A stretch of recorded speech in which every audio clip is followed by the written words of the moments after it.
Bonjour, je vais vous parler du potentiel des cellules souches pluripotentes humaines.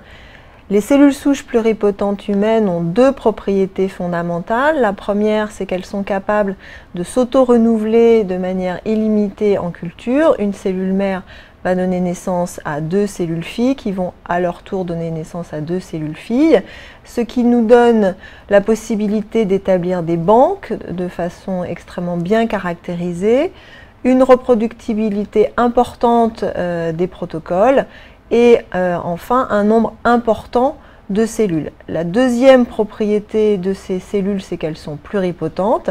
Elles sont capables de donner naissance en théorie à l'ensemble des tissus qui composent l'organisme. Alors en recherche, on utilise il existe deux types de cellules souches pluripotentes humaines.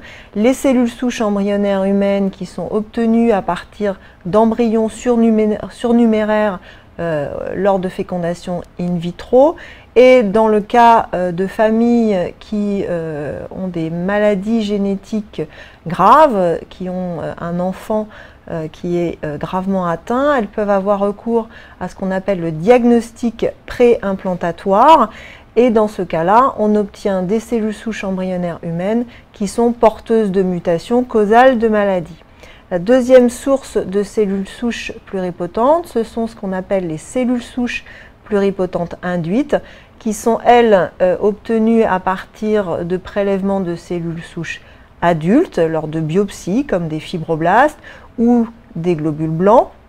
Ces cellules sont reprogrammées à l'aide d'un cocktail de gènes et ont toutes les caractéristiques des cellules souches embryonnaires humaines.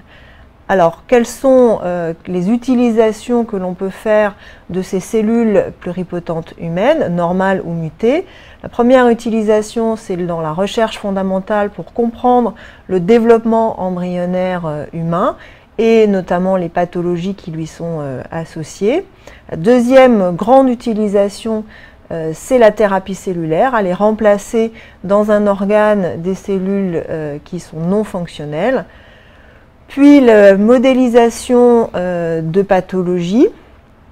Grâce à ces cellules pluripotentes mutées, on a des modèles cellulaires pathologiques, ce qui peut nous permettre de comprendre les mécanismes moléculaires de ces maladies et également, grâce à des marqueurs cellulaires pathologiques, de pouvoir cribler de nouveaux médicaments. Et enfin, une des dernières utilisations que l'on fait en recherche, c'est de la toxicologie prédictive, puisque ces modèles cellulaires sont des modèles humains et peuvent permettre de tester de nouveaux médicaments.